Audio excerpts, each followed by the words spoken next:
ఓం శ్రీ గురుభ్యో నమ. గం గణాధిపతయే నమ. శ్రీ తులసి ఛానల్ నుండి నేను మాట్లాడుతున్నాను. ఈరోజు మనము ఏప్రిల్ 2026 మాస ఫలితాలలో అంతర్భాగంగా ఈ యొక్క ఏ రాశిలో ఏ గ్రహం ఉందో చూసుకున్నట్లయితే గురువు వచ్చేసి వక్రచారం చేసి మిథునంలో ఉన్నారు. కేతువు శుక్రుడు కలిసి ఇక్కడే మనకు ఈ యొక్క సింహరాశిలో సంచరిస్తున్నారు. రాహువు బుధుడు వచ్చేసి కుంభరాశిలో సంచరిస్తున్నారు. రవి కుజ శనులు వచ్చేసి మీనరాశిలో సంచరిస్తున్నారు. శుక్రుడు వచ్చేసి మేషరాశిలో సంచరిస్తున్నారు. నెక్స్ట్ వచ్చేసి మీనరాశి మీన లగ్నం తీసుకున్నట్లయితే మీకు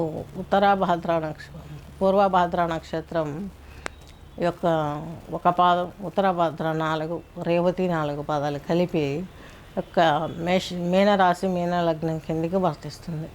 మీనరాశి మీన లగ్నం కిందకి చూసినట్లయితే మీ రాశాధిపతి దశమాధిపతి అయినటువంటి బృహస్పతి మీ దశమ భావాన్ని చూస్తున్నారు. అంటే మీ రాశిని కూడా చూస్తున్నారు. మీ రాశిని కూడా ఆయన అక్కడ శని భగవంతుడు ఉన్నాడు.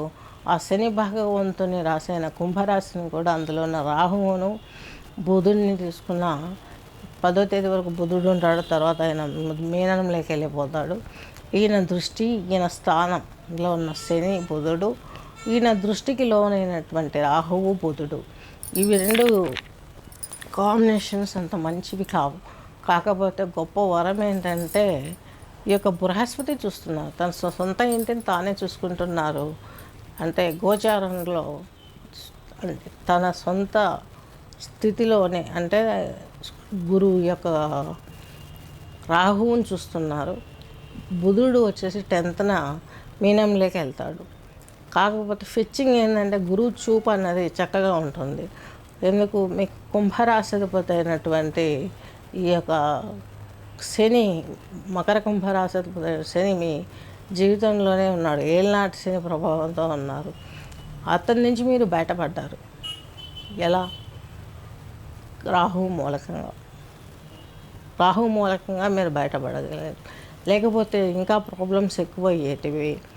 రాహు వచ్చేసి ఈ యొక్క శతభిషం నక్షత్రంలో దృఢంగా ఉన్నాడు. తన స్థానంలో చాలా దృఢంగా ఉన్నాడు.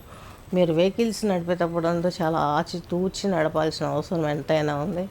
వ్యవహారాలు ఇలాంటివి ఏమైనా పరిష్కారాలు ఇలాంటి వాటిల్లో ఇన్వాల్వ్ అవ్వడం మీకు చాలా ఇష్టంగా ఉంటుంది. సున్నిత స్వభావము, అలాగే మీకు బాడీ తత్వం కూడా కొంచెం నీటి తత్వంతో కూడుకొని అంటే ఉబ్బుగా ఉంటారు. లావుగా ఉండే అవకాశాలు ఎక్కువగా కనిపిస్తాయి. మీ భావాలు కూడాను కెరటాలకు మళ్ళీ ఎగిసిపడి తగ్గుతూ ఉంటాయి. ఈ యొక్క దీని నుంచి బయటపడాలంటే మీరు గాణగాపూర్ వెళ్ళాల్సిందే.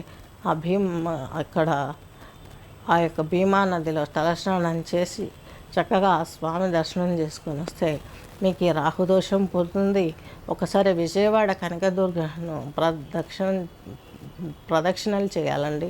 టెంపుల్ చుట్టూను అమ్మవారికి ఇష్టమైన ఆ యొక్క మహిషాసురమర్దిని స్తోత్రం వింటూ చదువుకుంటూ మీరు లేదా చెవులలో ఇయర్ ఫోన్స్ పెట్టుకొని వింటూ ప్రదక్షిణ చేసుకుంటే మంచి జరిగే అవకాశం చాలా వరకు ఉంటుంది. వివాహ యోగం ఉంది ఈ సంవత్సరం మీకు మీనరాశి మీనలగ్నం వారికి జూన్ తర్వాత. అలాగే తల్లిదండ్రుల అనుబంధాలు కూడా బాగా సాగే అవకాశాలు చాలా స్పష్టంగా కనిపిస్తున్నాయి. స్వస్తి.